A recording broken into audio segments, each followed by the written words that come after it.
Hey everyone, welcome back to B2B 1on1. I want to take a second to apologize because it was at a standstill for a second, and I'm just so happy to be back, and I'm going to be pumping them out now more frequently than ever.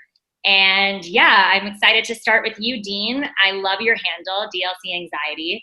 As we all know, I suffer from anxiety.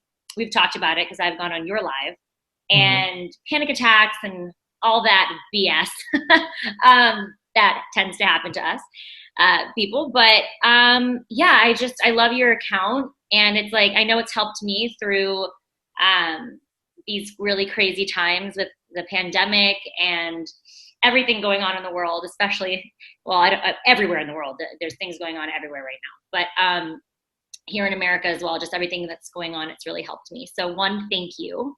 No problem. And yeah, I guess let's just hop right into it. I'm so excited to have you. Let me pull up my questions. I wanted to start with asking you how you got involved with becoming a Yeah. mental health advocate, and do you suffer from anxiety? And is that kind of where your journey began? No, that's wonderful. Thank you very much for having me on your platform. And the same goes for yourself. I think it's incredible what you're doing regarding everything of showcasting bullying and really putting a light on it. So thank you for everything that you're doing. So I studied psychology at university. So I've always had an interest in mental health and around that. In my early 20s, my father passed away. Now, as a man, I held in all the emotions as a man would do. And then 2, 3, 4 months later, a panic attack occurred when I was at work. So that was the first time like I'd ever experienced like anxiety as a panic attack. It's so So I know scary, right? Because the first it time you is. have no idea what's going on. You're like, am I going crazy? Am I I crazy? literally, I literally thought I was going to die. I thought it was like a medical emergency. I Yeah. don't know if you can remember your first time, but like you said, it is so scary.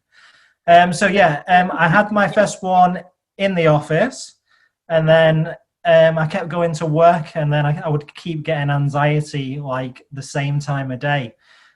So what happened was it was a panic disorder that developed because I hadn't come to terms with my father's death. Right. At the time, I had a really good friend who was like 10 to 15 years older than me. He'd actually been through an anxiety disorder.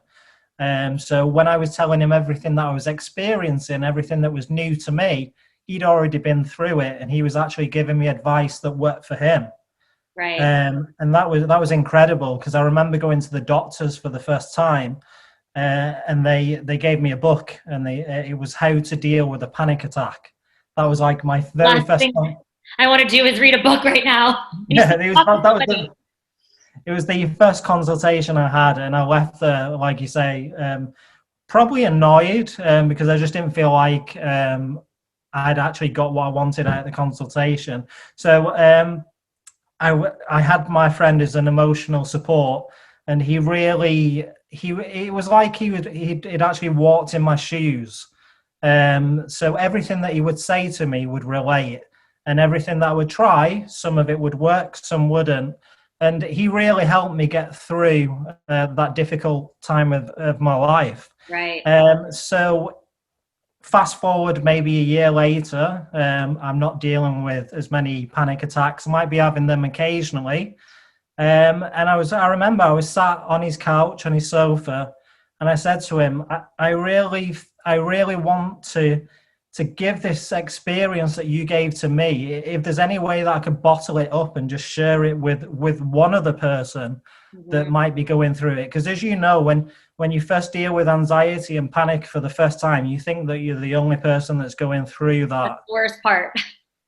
Yeah, definitely. So and then I came up with the idea of a virtual community where people can come together to share their own experiences. And it doesn't matter where they are on the journey to recovery, but what they know is that what symptoms they might be feeling that they're going through and all they're dealing with, someone else might be dealing with. And I think that's why the platforms had so much success because everyone can relate to each other and it's normalizing obviously the anxiety struggle that like 1 in 4 of us deal with. Right. I love that. I just feel like there's nothing more healing, truly nothing, than just just people who understand, and really just talking and communicating and being able to get things off your chest. I didn't really talk much about my anxiety or my panic stuff, any of my mental stuff until this year. And I think there was like a fear, there was that vulnerability, that fear of being vulnerable and opening up, and the judgment. And the second I did, like, how many people flocked to me, it was just so beautiful. And it helped so many people. I was like, well, screw, my selfish reasonings for not wanting to come out with this sooner. But like, if I can help even one person, as you're saying, that's the best feeling in the world, just being able to have that community and people who understand it. So I love that. That's awesome. What would you say that the reasons that you didn't come out until like the last year? Right.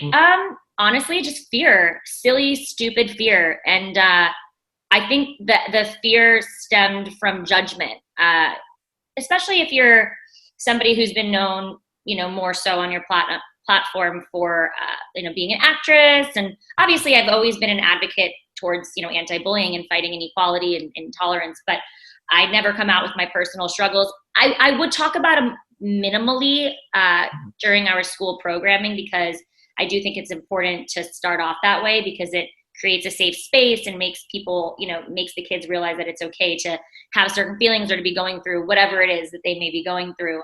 But I never really dove into it fully.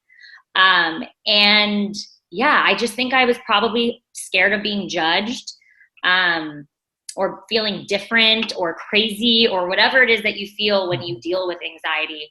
And now I'm so open about it. I've been doing so well. I really haven't been getting many panic attacks for years now. And I had a major panic attack on last Saturday.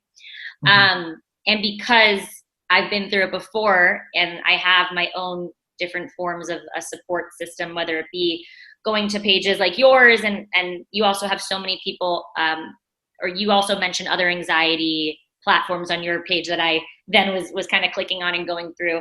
It's just, having that support, and also realizing most importantly, just realizing that they never stem from nowhere. It always stems from not handling something.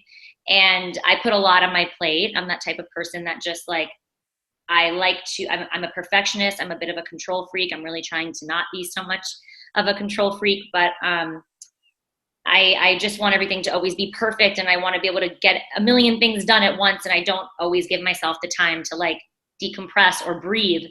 And yeah, I was dealing with a plethora of things that I just hadn't, and I just kept going and going and going. And that's what will happen. Your body will one day just go, nope, like, I'm about to freak out. You can't bottle this up any longer. And yeah, like I now know how to cope with them. So I just sat with myself and I just journaled and got everything off my chest and talked with friends. And yeah, so I think, but the answer to your question, I just think initially it was just fear of being judged, which is so stupid, because you should never be ashamed of anything you go through. Like we all have our things. There's not one perfect person. And if that person exists, like, please introduce me to them. I don't believe it. I guess when you started talking about it as well, you felt like it was a huge weight off your shoulders as well when you really Absolutely opened up. Yeah. I think the feeling was like, okay, now it's out there. It's done. I did it. It's done. And now like I can't go back. And there was no negative feedback. Not one person had something negative or judgmental to say. Every single person was either like, wow, you're now more relatable, which is all I ever want to be, And I think that sometimes when you live in LA and you're in this industry, people don't view you all the time as relatable. So one, I was so happy that I was just more of a relatable human being. And two, yeah, I was just like, got this off my chest. And I was able to help so many other people. The first panel that I spoke about it on, like in depth, a girl came up to me like hysterically crying, just so happy that I had brought it up, and was expressing to me, her struggle with anxiety. And we talked about coping mechanisms. And that's really the key to it all, is just talking and getting it off your chest, which kind of brings me to this wasn't the second question, but I kind of want to bring this up because it kind of goes with what we're talking about. The stigma around therapy and Yes. talking to people and getting things off your chest. I wanted to talk about this for a second because I actually haven't seen a therapist yet. And I really want to. I think like everybody could use a therapist, just like someone with a non-biased opinion of anything that's going on in your life, somebody that you can genuinely just talk to and I just think that's talk. I think that's a really good point. I don't think you have to be dealing with a mental health disorder, like you say, Right, to have a therapist, to have someone there who's not going to be judgmental, who's just going to listen to what you're saying. And you know that if it's not, because obviously you know you've got the reliance of your best friend or friends, but you know that they may be biased towards you because you've obviously got that friendship. Whereas when you have a therapist, you know that they're going to be non-judgmental and they're going to be non-biased as well. And I think right. that's really important for yourself. Totally. And yeah, and I mean, my friends are the most incredible people ever, but not all of them suffer from anxiety. So when you try to explain those feelings and that loss of, or the panic attack, loss of control feeling, they're not going to get it as much as, not some of them will, but they're not Yeah. going to all get it as much as a professional that studies this, that understands how to break it down, how to help you breathe through it and get through it, get over it. So And I yeah, think what you'll find as well, Cassie, is that a lot of therapists as well have actually been through it as well. So yeah, not only have they studied it, they've been through it. So again, it's almost like the older friend that I had. You've got someone who's speaking to you. They've been through it, so they can tell you what symptoms you're having and how that makes you react. And I think having someone there, like you said, who gets it is really important. yeah. It's so comforting when someone gets it and when they don't just say like, oh, you'll get over it, or oh my gosh, you're acting crazy, it's probably just this. When someone's like, it's totally normal what you're feeling. It might not go away immediately, but you'll get through it. Like I've been there, whatever it is, there's just so much comfort in that because as I always say, like there is just nothing worse than isolation. No matter what it is that you're dealing with in life, period. Isolating yourself can just become, it's so depressing, and it becomes so depressing and scary, and just that feeling of I'm the only person in the world going through this. It's like you have to stop yourself and think there are billions upon billions of people on this planet. I can't be the only one going through this, you know? But weirdly, it can feel that way. So yeah, I think talking to somebody is so important. So if anyone out there is going through anything, like let's continue to normalize seeking therapy. I'll do it with you. I want to see a therapist. Therapists reach out. I really truly do. I think everybody should, no matter what it is, even if you're just stressed out from your 9 to 5 or you're stressed out with family stuff, whatever it is, it doesn't have to be a disorder, like you said. So Yeah. that was actually my fourth question. So I'll go back up to 2, but it just kind of bled into that. Okay. How do you feel anxiety may play a role in bullying? Do people form anxiety from bullying experiences? If so, what suggestions do you have on how they may be able to cope with those anxieties? Yeah, that's a really good question, and it's definitely one that I think is really good to bring up. So obviously, you got to look at it from both sides. You got to look at it from the bully, and you have to look at it from the person who is being bullied, because I think a lot of the time you may feel that. You may realize that the person who's actually doing the bullying may be suffering from mental health Right. issues or disorders themselves. And I think when someone's being bullied, being isolated, if they can take a step back from the situation and actually look at this hate and these horrible words are coming from someone who may be struggling, I think it's important to try and raise that. But coming from someone who's obviously experiencing bullying, I think obviously self-esteem is going to affect the self-esteem. It's going to lower the confidence. And yeah, it does create anxiety. It can create anxiety of meeting new people. It can Yeah. create anxiety of coming into contact with this person. If it's somebody that they may see in a social setting. So it does really have a detrimental effect on the person. But I don't. When we speak about bullying and the topic of bullying, I do think it's really important to try and look at both sides of it, because to be able to crack it we need to obviously try and offer the support to the person who's struggling, who's actually the bully as well. Absolutely. Something that I say often is hurt people hurt people. And sometimes when you're being hurt by that person, you don't want to think that. You don't want to be the bigger person. You're like, why? That person's being mean to me. I don't want to be nice to them. And if there is, if I can give a little advice on that as well, it's like, as long as you know who you are, nothing else matters. And like, sometimes you just got to be the bigger person and just look at the bully and just say like, hey, are you okay? Like, what is it that's making you react that way? Like that you have to lash out at people, because confident, secure, happy people that are just happy don't really tend to bully people. They don't have time for it. They're happy and going about their life and focused on themselves and their goals. And so I do agree with that. And that's something that I talk about a lot is, when it comes to Buddha bullying, my organization, it's not just about talking to the bullied.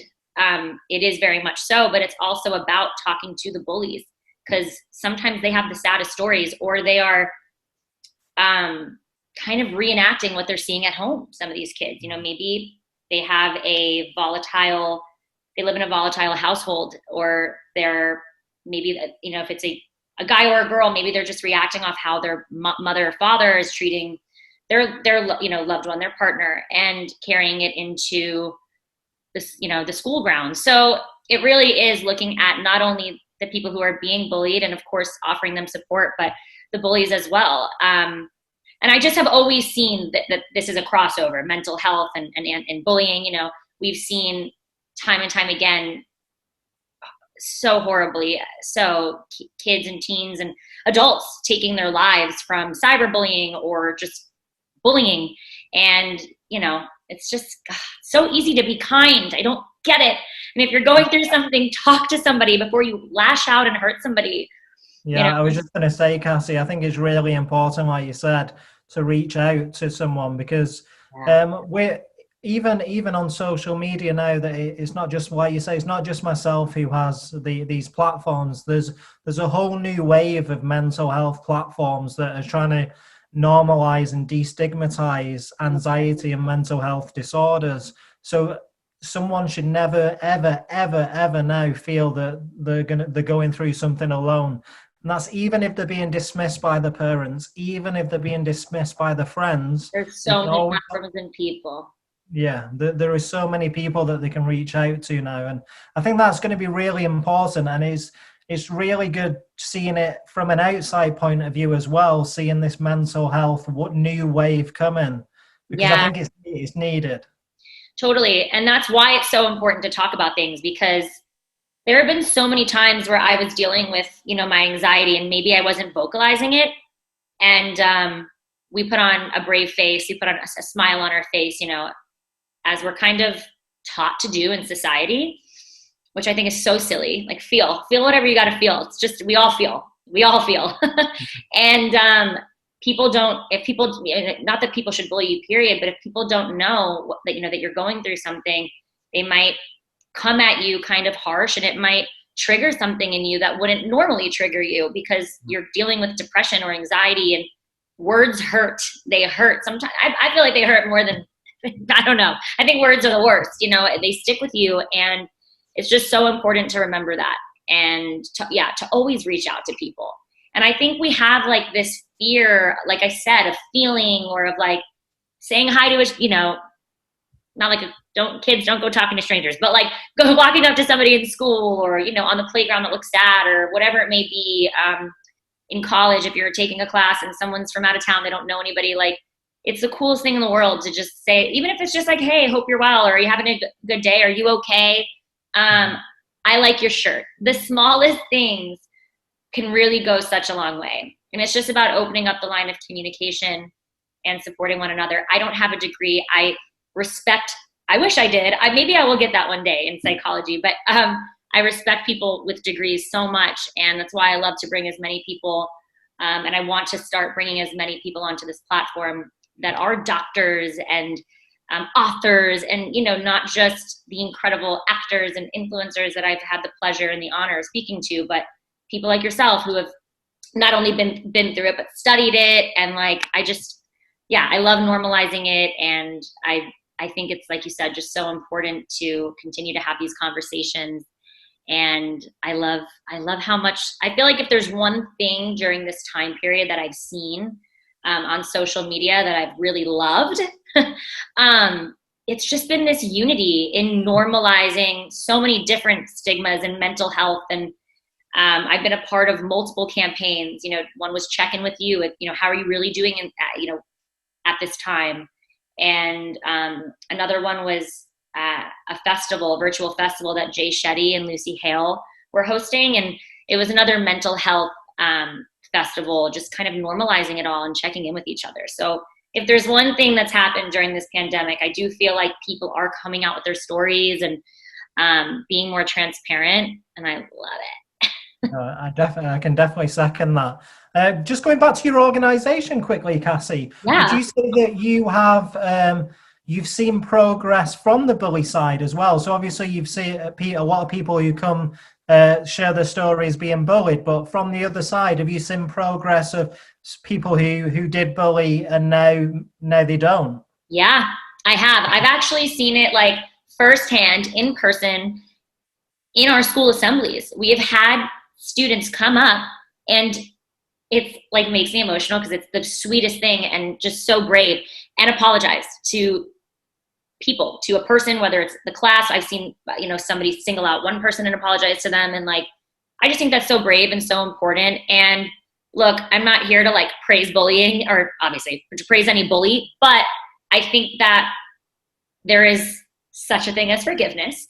And I think, when they feel so shameful, they don't necessarily want to come forth. But when we present the situation with, look, if you have bullied, hey, it's the past and there's always room for growth. It's never too late to apologize, to come clean, to get it off your chest. That can't feel good as a bully. I'm not perfect. I've said mean things to people before, ex-boyfriends or whatever it may be. That's still a form of bullying. And sometimes we do it because we're not happy ourselves with something that's going on. And all I can say is like, regret is the worst feeling in the world. And it's just so important to always own up to your mistakes, because we all make mistakes, you know what I mean? And I think that once we approach the situation that way, and kind of empower people to have their moment of coming clean and a new beginning and fresh start, and to be able to say sorry, it's amazing. Kids and students, I mean, these kids, they've done it. They've come up on stage and they have apologized and they have made the changes, and we have incredible testimonials. So that's incredible. I have seen that. It's Wonderful. awesome. Yes. Let's see. What do we got here? Okay. So we've kind of touched on this, but obviously right now, these are very trying times. There are things going on all over the world. Yes. The pandemic, here in the States, there's a lot of stress with the election, and there's a lot of stress with, not stress there. We have Black Lives Matter movement happening, and fighting racism, and just so much that's going on right now, that's been going on, but that's been brought to light. And I feel like, that can be really hard on people's depression, on people's anxiety, on people who suffer with panic attacks. So what are your suggestions right now during this time of how people can, like, just different ways to cope during this pandemic and during these trying times? No, definitely. And like you say, we've obviously touched on the togetherness is really important. And I think it's important saying, as society is easing some lockdown restrictions in some places, people might start to feel anxious about going to the shop, about going socializing with the friends, the fear of maybe catching the coronavirus. So I thought I had it this weekend. I got my test back yesterday. I'm negative, but that gave me so much anxiety because I was dancing in front of the smoke machine and my throat was scratchy. I'm like, oh my God, I have coronavirus. So it is scary. It really is. So I think that if everyone can just stick to the facts, try and limit as much of the news as the media regarding coronavirus. Because Cassie, I'm sure you're well aware that media is fueled by fear. And what's the one thing that anxiety is fueled by? Fear. So that is not a good combination. Right. So it's important to know the facts. It's important to know the facts to keep yourself healthy. But yeah, watching the news, watching the media, and being part of this. Overwatching it. Yeah, being part of Obviously, this. like, I get it. You want to be up on current events, and especially in the States right now with everything going on at the election. But I do agree, probably like trying to minimize that a little bit would take away some stress. You know, focusing on all of that all day long can definitely be very pressurizing, can feel very stressful. I love that. I think obviously, and then just like you say, doing the things that work for you. You mentioned journaling. That's incredible. When you're out speaking to a friend, being open and saying, "Hey, I feel anxious at the moment," and you'll find that when you say that, when you take it from your mind onto another person or onto another pad of your journaling, what you're doing is you're reducing the anxiety level there and then. So Right. I used to always do it when I suffered with anxiety. The person that I was with, say if I was out on a walk or if I was out with friends, I'd just tell them, I'd say, "Hey, I'm anxious at the moment." And instead of all these irrational thoughts going in my mind, like, "Oh my God, I'm getting anxious. What's going to happen? Do you know what I mean? Is this going to be bad?" What would happen was I'd tell my friend, and then 2, 3, 4 minutes later, I'd start to feel the anxiety coming down. So I think it's very important to get out of your own head. Oh yeah. My head, there's always a lot going on in there. There's a party up there all the time. It's not always like the greatest party. It's just woo. But I totally agree. And for people who, you know, I have a really big personality, and for the most part, I'm a really happy person. So I think that when I do, you know, talk about my anxiety, sometimes people will brush it off like, "Oh, you're fine. We know you. You're a strong girl. You're like the queen of positivity." Or, you know, there might be somebody who has a big personality that's like, "Oh, you're being a drama queen. Oh, come on, you're fine. It's probably this." So what would you suggest if someone does, you know, voice what they're feeling and people are kind of, and they're around people that just don't get it? Like, what would you in that scenario? Well, firstly, I think that's a very good point to raise, Cassie. I think, and even from myself, when I was first looking at just different personalities that deal with anxiety, and it came apparent that it doesn't matter how outgoing you are, it doesn't matter if you're an introvert, it just really doesn't matter. Just because someone, like you say, is outgoing and known to be the life of the party doesn't mean that they're not having problems within themselves. Right. Doesn't mean that they're not suffering with anxiety, depression, any mental health. Mental health doesn't have a face. Anxiety doesn't have a face. That's one reason that I have the DLC logo, because I didn't want to put my face on there. It's only through the interviews that obviously people got to see who I was, but the whole purpose of the page is that I wanted it to be faceless, because anxiety doesn't have a face. And I think that's really important. And also, I thought it was important that I would see a lot of big personalities who would actually come and say, "Do you know what? I actually put this face on because this helps me deal with my anxiety. Right. This covers up the hurt. This covers up the symptoms that I might be dealing with. This is my mask." And I thought that was really interesting at the time. And I don't know if you kind of like it's sad that people feel like they have to keep up. It's almost because if they feel like what I'm gathering, because I feel like I've done that, is it's like if you have this smile on your face, then at least you don't feel like other people think you're going through that, because that can be scary and vulnerable, right? But I think like at the end of the day, you're only disservicing yourself because you're bottling all of this stuff in, you're not being real, and then you're not allowing yourself to get rid of it and have a genuine smile and just really be happy. And like, it's okay to not be okay. And it's okay to have days where you're just like, "I don't feel good today. I'm depressed or I'm anxious." And I just think that's something that's very interesting as well, or something to be said, because I know I've done it, especially like if you're so used to being the life of the party or this beam of positivity, it's almost like you don't want to let people down. And that really sucks. That sucks to have to feel that way. It sucks that I've had to feel that way. So if anybody watching this feels that way, like, just be you. That person, everyone's still going to love you. You're going to go back to that at some point and be happy you. But if you're struggling with something, like, there is just no need to put on this fake happy face. You know what I mean? Just go through it, be honest. I think there's nothing more admirable and brave than honesty, and it'll just inspire other people. It's a chain reaction to, open up about whatever they're going through. Because keeping it in here is like, just does nothing for anyone, Yeah. No, yeah, that's true. I definitely have been journaling. And another thing I found to really help right now is, I learned this from someone in my past. When the sun goes down every night, I say the things at sunset. I say the things that I'm grateful for. And sometimes, like, we just have to remind ourselves. We get so caught up and so in our heads, and there's just so much going on in our world and in society, that it's just like, let's just take a moment and be thankful for, like, the simple fact that we get to live on this planet and breathe air, you know what I mean? And for the sky, and, here in California, these beautiful mountains, whatever it is, I do find that allows me to focus on positives. Mm-hmm. So I would suggest gratitude journaling as well, or just speaking it out. Yeah.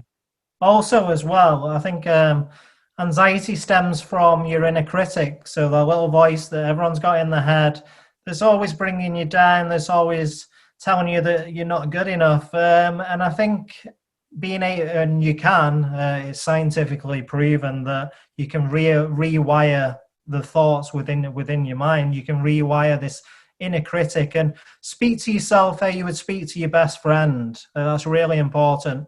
Like, you wouldn't bring your best friend down. You wouldn't speak to them telling them that they're not worth it, that they're not good enough for whatever situation they're in. And I think working on your inner critic, so you may be going through the day and you may realize that you've got this irrational thought. Write that thought down, and then later in the day, just look at an alternative thought. Even if you don't believe it at the time, just writing it down and showing your brain that there's another way of thinking is opening up your brain, because anxiety is all about irrational thinking and narrow thinking as well. So we're always thinking down this negative path. Right. So just giving your brain the option that there is an alternative to this irrational thinking is really important. Law of attraction. Your thoughts are your life's coming attractions. You know what I mean? And I've always wholeheartedly believed in that. I love the documentary, The Secret. Graphics and stuff are a little outdated, but I love it. I think it's in the book. I just think it's so true. And, like you're saying, where that anxiety comes from, those negative thoughts, that fear, also, when you start thinking that way, it's like this awful domino effect. And then you just continuously think that way, and it's just getting you nowhere. You got to stop at some point and say, how do I push past this? Let's start thinking more positive. It's so weird to me why it's so easy for us to be nice for the most part, to give compliments to other people and to, like, see the greatness in others. And then when it comes to ourselves, we're like, all right, here's the list. These are the things I want to fix. These are the things I don't like. It's like, why? And I get it because I've done it. And I say this so much.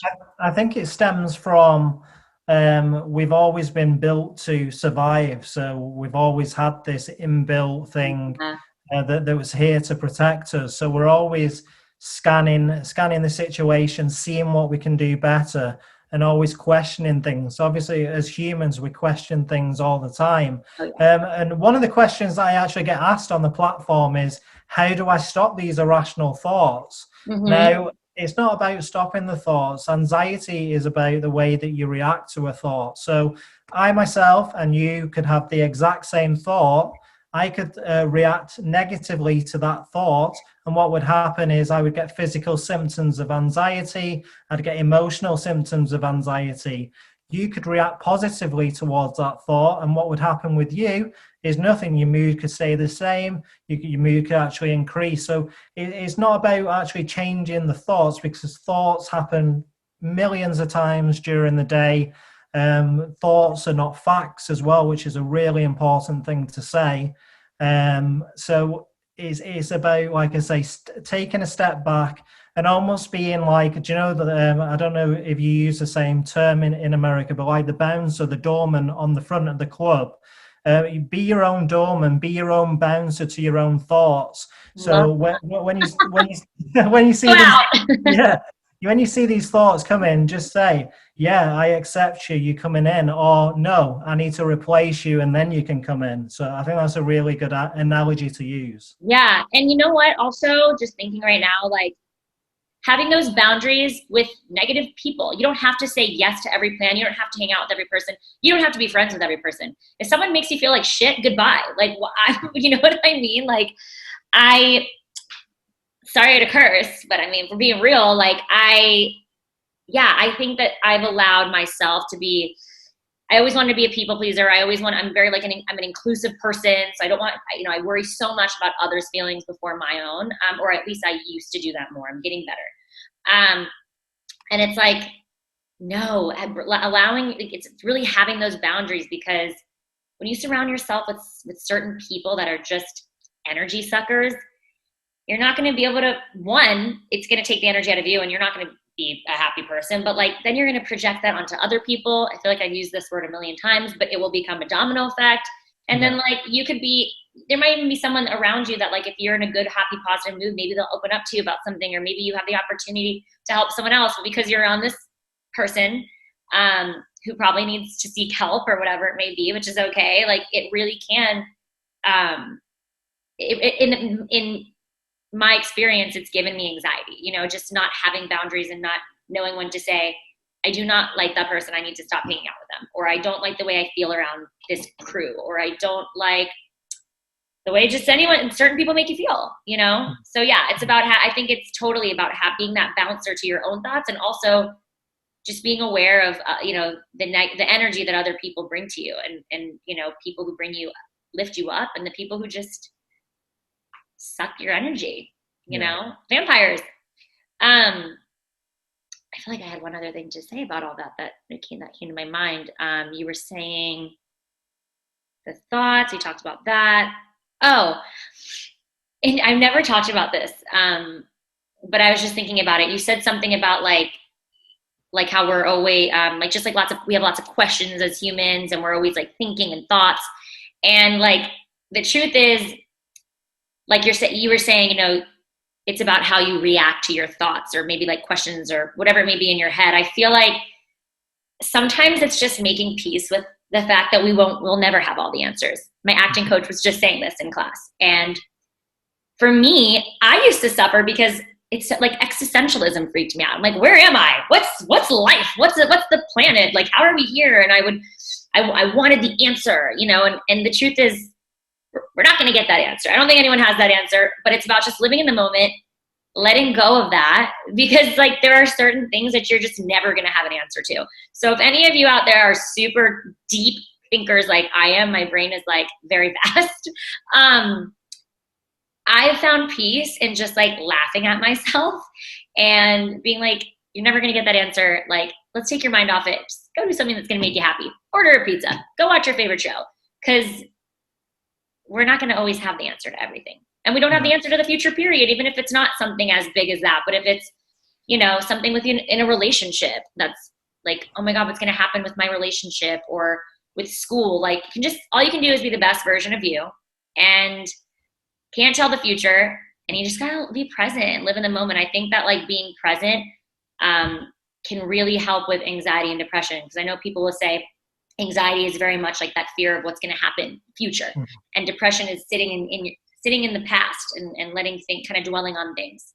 Yeah. So, and like you say, being mindful in the present moment is really, really useful when you're dealing with anxiety. And like you said, you can't change the past, you can't predict the future, but what you can do is live in the present and put the steps in place and put the structure in place that might be able to help you with future events. Sure. Of course, because, you want to have goals and ambitions, but just, you don't want to stress yourself out too much. You got to also live a little, enjoy life. You never know what tomorrow is going to bring.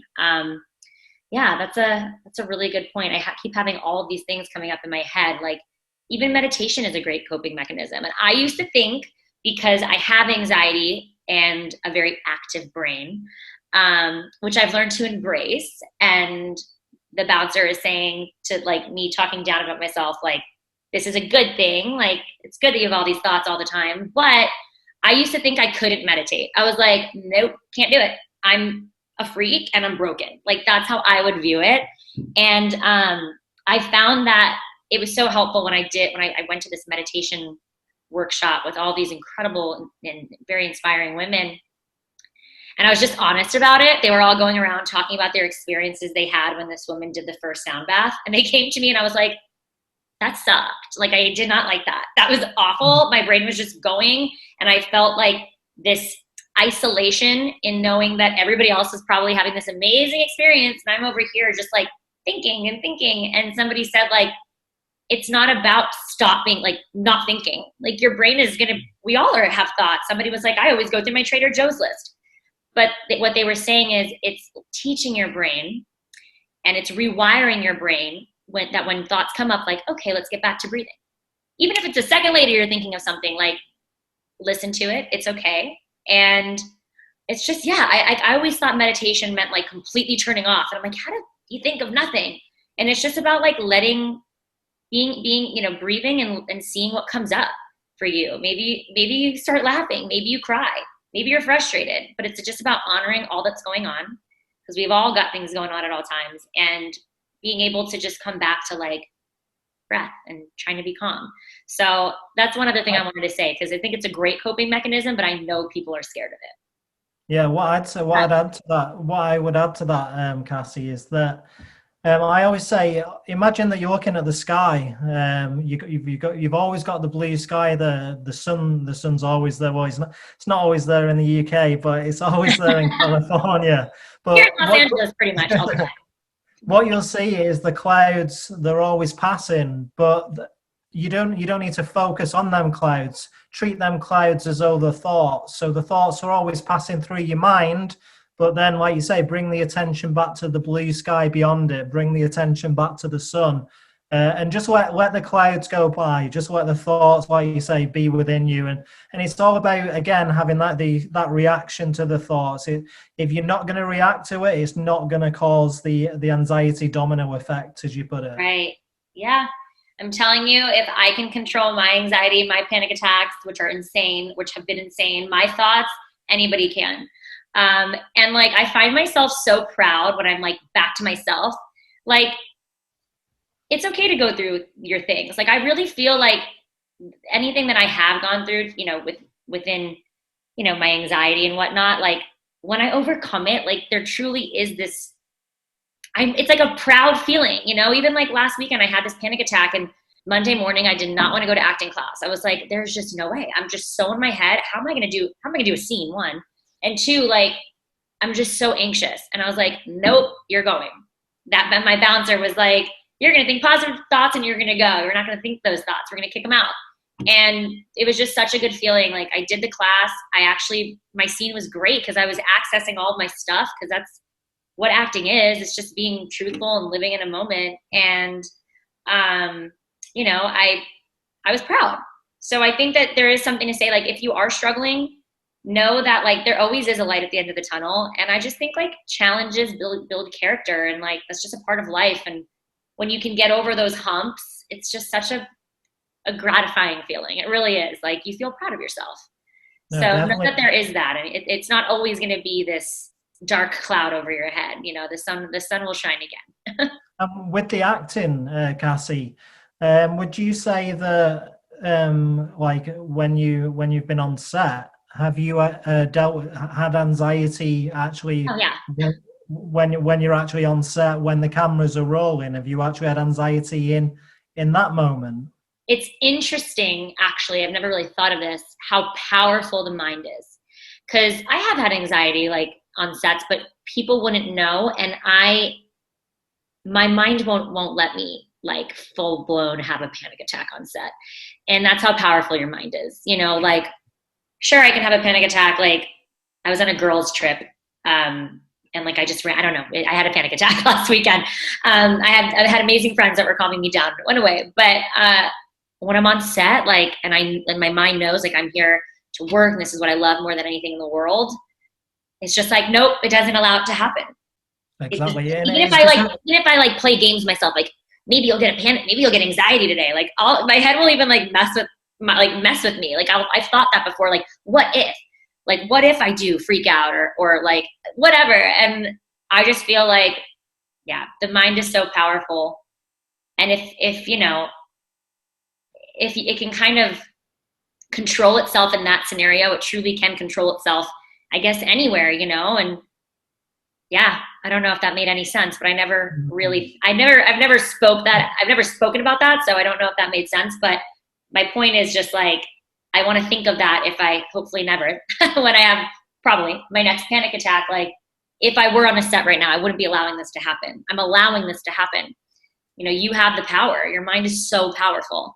The reason I asked that question was because I've spoken to a lot of actors, a lot of actresses, and singers, for example, and they all answer the same, and they always say that when the second they're holding that microphone, or the second when the words action are said, that yeah, you're on job, your mind is focused on what you're doing, and no anxious feelings are going to stop you from what you're doing. So it's really interesting that you've agreed with that as well. Totally. That's fascinating. Yeah, it really goes to show, like, when you're living in the moment and you're doing what you love, it's impossible to feel that. Mm-hmm. So if you are feeling a bunch of anxiety, maybe it's about finding a new career path. Maybe it's about getting out of that relationship. Maybe it's about finding new hobbies, new friends. Because I do really feel like I've never gotten anxiety or a panic attack when I'm happy. Like, or I'm like on a vacation with, well, last girls trip was like a day thing, but like when I'm on, like I'm in Hawaii, I'm not going to have a panic attack. Like you're just, yeah, I just think that's very interesting. I've never actually thought about that, but no, I've never been on a set and freaked out or anything. It's just like not existent there. Even if before going on set, I'm like, oh, what if this happens? Or like, it's, yeah, you're right. The second they call action, or if as a singer, they have their mic in their hand, it's like, it's go time. And that fuels you so much and fills you so much that there's no room for anxiety. Yeah, I think just total side note that I want to say before we end the conversation is also, if anyone's suffering from anxiety and panic or whatever it may be, nervousness, I hate that feeling of like, when is this going to go away? How long is this one going to last? I just think that's such a scary thought. And if I could just like say it one more time, it always passes. I've been in like literally a fog before after a panic attack, or when I'm feeling anxious, and I'm like, oh my God, like I literally feel like I have blinders on. Like the way I view, like even the way I would normally see this view is different. Like everything is so like tossed and turned in my head right now. Like what's going on? And then you start feeding off of that, and it becomes we'll change it up, a ripple effect. Domino effect. And then I feel like you just start getting more and more anxious and scared and start feeling more crazy. So just in those moments, if you can just recognize like it does go away, like even if it feels you're going to be stuck there forever, you're not. Like, I don't know. Do you have anything to say about that? Because to me, that's the scariest part of anxiety. I'm like, yeah, it's just going to go away. No, I do. And I think why is this happening? And I think every time, no matter how many times you've dealt with anxiety or dealt with panic attacks in the past, if I got anxiety or panic tomorrow, I would be just as fearful. And the reason for that is because your body is doing the correct thing. It is protecting you. Anxiety and panic attacks are there because it's your fight or flight system that's kicking in, and it's there to protect you. So like you said, it's temporary. It always goes away. It'll peak to a certain point, and then it'll start to come down, and it may have a hump. It may go back up again. You may start to feel anxious, but there is only so much adrenaline that can run through your body, and then panic attacks, that anxiety will always, you'll always come out of it. That's really important. Totally. I love that. That's so true. It's that fight or flight, that survival. I guess that's just how we're built, that mechanism, you know? And the thing is, Cassie, that fight or flight system, if you were in a real life dangerous situation and that kicked in and you wasn't scared and it didn't give you that adrenaline to move out of the situation, then it wouldn't be working properly. So when you are anxious and when you are feeling panicky, I think it's worth telling yourself, this is my job. This is my body's way of doing the right thing. It's protecting me, and the reason that I'm feeling this way is because I should do. All that's happened is that it's been triggered off by a perceived threat instead of an actual real threat. Right. Wow. You know what? I love that. The next time I feel anxious, I'm going to give myself a tap on the back. This is just your body reacting to trying to take care of itself. That's, wow. See, this was like a therapy session for me. This is why everyone should go to therapy or seek, talk to people, because there's always, I love looking at things from other people's perspectives and just learning and being able to utilize that the next time I do go through something. Like, I know I'll think that, like, the next time I feel anxious or whatever it may be, I know I'll think like, okay, your body's doing the right thing right now, which I just never thought of. So thank you. No problem. Yeah, I love that. Okay. So my last question, I ask everybody this question. I just think it's an interesting question. I always like to hear what people come up with. Simply, if you were to go back and tell your younger self something, anything, what would it be? You could pick any age. Any age. Any age. It could have been a week ago. It could be when you were 5, 10. What would I would probably pick the age of 10. When you have, or maybe a bit older, the age of when you start in secondary school, and you're worried that you need to do well with your grades, and you need to be this certain person at the end of it and have the career that you've always wished for. Just that life doesn't work out that way. If you was to ask a 10-year-old or 12-year-old me what I would be doing as a career, I can tell you now, Cassie, I wouldn't be telling you that I'd be heading up an Instagram community page. And I think a lot of many people. Yeah, and I think a lot of people and parents as well, and teachers in some aspects, just put this unwanted stress on someone. Just be yourself, develop how you're supposed to develop, and just follow your own path.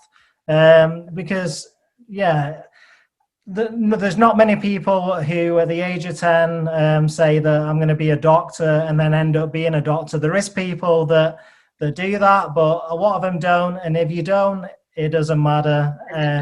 Where you end up is amazing. And life's all about experiences, and just enjoy each day, like you say, because you just don't know what's around the corner. Yeah, I mean, totally. I love that.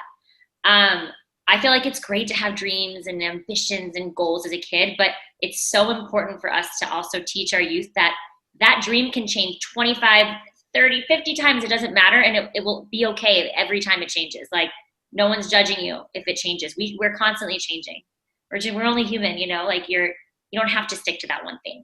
And I feel like that can that can give kids and teens a lot of pressure because maybe their family expected something of them, but you gotta do what makes you happy. And maybe something you thought was gonna make you happy just brings you just way too much stress, or it's just clearly not something you love anymore. And that's okay, So yeah, I love that. My parents growing up, always, if we started something, they did make us finish it. And I think that's important. But at the end of the season or whatever it may have been, if we didn't like it, we were allowed to move on and say, we don't like this anymore. I love that. Gosh, I have so many thoughts today. What was I just like you were saying, it's all about the journey. And we were talking about that in my acting class as well. Acting class is a lot like psychiatry or psychology. And I feel like if you think about it, like all these people, when they've hit that high, whether it's like, they booked the big job or they finished the big movie or they won the Oscar, like what happens after that? It's just one moment. That's one moment. So you got to really enjoy everything before that. You know what I mean? That's just me putting it like in my world's term. But whatever it may be in your life, just remember to enjoy the journey, like all the ups and the downs. Like when I look back, there's so many like time periods where I wasn't working or whatever, but like I got to do so many cool things, or like just got to feel or be in a certain, and be, you know, just relationships and learning from them. And yeah, I love that. And that's a good place to end off. It's just like enjoying the journey. I just have one question for Please, you, yeah, I was Cassie. going to say, do you have anything else? Being an actress and being it spooky season, do you have any films to recommend in this time? Well, everybody, Truth or Dare is on Netflix. I don't know exactly where, but I know it's in the US and Canada, which is a film I was in. There's also another one with my dear friend Lucy Hale, and she's amazing as always in it. It's kind of funny. We both did a Truth or Dare.